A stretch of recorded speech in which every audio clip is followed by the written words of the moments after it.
Hi, I'm Mark, and on my channel I talk about UK politics and Brexit from an outside view. Although I do know the UK from the inside as well, so don't worry. The pragmatism that the new Prime Minister Keir Starmer exuded during the election campaign is now also shaping his government programme. However, he remains vague on the subject of migration. During the election campaign, Keir Starmer was still reticent to make any concrete statements. In his first government programme, presented by the King in accordance with the old tradition, the new Prime Minister goes all out.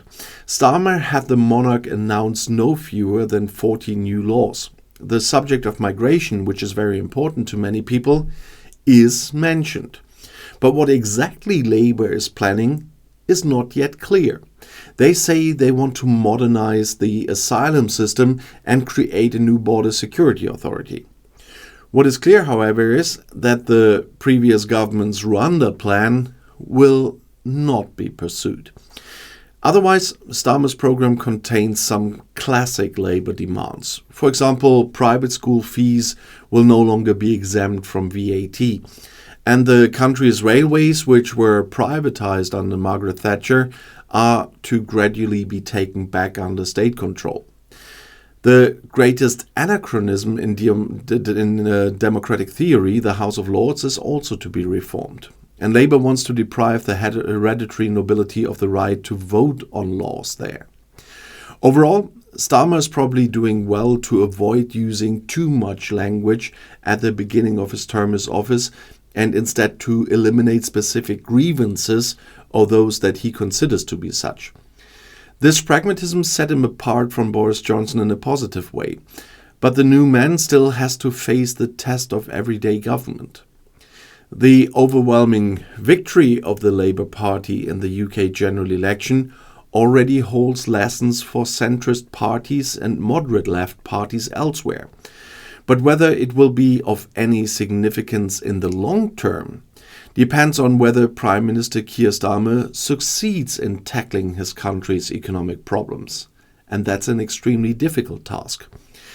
After taking over from Jeremy Corbyn as leader in 2020, shortly after the party's worst defeat since 1935, Starmer placed an emphasis on moderation and strategies to strengthen the economy and improve public services. His victory shows that elections can be won without extremist position. Starmer promised to make democracy work better for everyone, and that is a powerful message. And some recent research shows that people become much more pro-democracy when they see democracy working properly and delivering on economic growth, stability, public services, and low levels of inequality and corruption. The same basic formula has worked for Labour parties and Social Democrats elsewhere. The emergence of the familiar Scandinavian model can be traced back to the electoral victories of Labour parties in Denmark, Sweden, and Norway almost a century ago. These parties initially distanced themselves from hard left ideas and associated rhetoric, and when they came to power, they delivered the concrete improvements they promised. In the case of Sweden, social democracy was forged in the throes of the Great Depression. The Labour Party, which had broken away from its Marxist roots 2 decades earlier, ran in on a platform that promised macroeconomic stability, job creation, and higher wages. And after delivering on those promises, it became the country's main governing party. The Norwegian Labour Party followed a path more similar to that of its British cousin in 2024. After campaigning on a hard left platform and losing more than 20% of its seats in the 1930 election, it underwent a rapid renewal. In 1935, a fundamentally changed Norwegian Labour Party came to power with a platform focused on school reform, social programs, and job creation. Through her historic elementary school reform, they increased the quality of education in less developed parts of the country and thus gained the lasting support of many voters. Transforming a party is difficult. For Starmer, it meant pushing Corbyn aside and making clear that his brand of left-wing extremism would no longer be on the agenda. Starmer endured many months of widespread criticism from the left, but at least there he stood firm. And now an even greater test is coming. The significance of Labour's victory will ultimately depend on whether the party lives up to expectations, particularly in terms of reviving economic growth.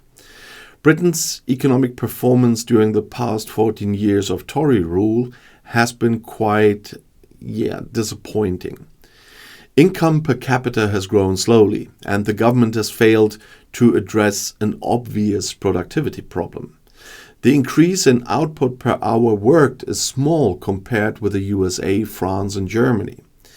And Labour recognizes that the reason for the UK's poor productivity and employment performance is a lack of public and private investment, and has good ideas for spurring a robust economic recovery.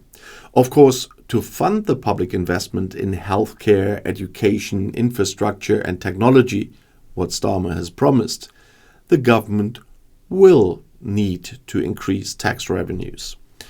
Starmer may therefore have to backtrack on a separate pledge not to raise taxes on working people. If he does, he should point out that no advanced economy can achieve sustained dynamic growth without innovation.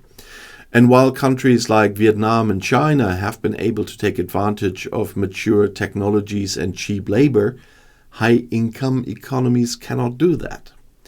They must either innovate or fall behind the latest global technological standards. But innovation is easier said than done. Despite the previous government's emphasis on artificial intelligence, the UK is lagging behind in the technology race, and no amount of government speeches will miraculously turn things around. Instead, the UK needs a coherent long-term strategy aimed at finding a niche in the wider innovation economy. Success will require more than just old-style industrial policies to support specific companies or sectors. Labour's plans for a better functioning democracy also contain potential fault lines. Democratic governance that is responsive to the people requires that no important public issue is ignored, and British voters have again signalled their deep concern about immigration. As in the rest of Europe, the British right will come under increasing pressure to move further to the right, and Labour and other centrist politicians must prepare for this shift. Election after election has shown that ignoring people's views on immigration is not a viable strategy. Labour must make the humanitarian case for accepting refugees while promising greater transparency and oversight of immigration overall. Getting the right communication strategy and principles to guide its immigration policy will be one of the new government's biggest challenges. As someone who previously served as both a human rights lawyer and a senior public order attorney, Starmer may be uniquely qualified to succeed where others have failed. But we will have to wait and see if he really can. And if you want to know more, the next video is right here in the end screen. I'll see you there. I'll be back.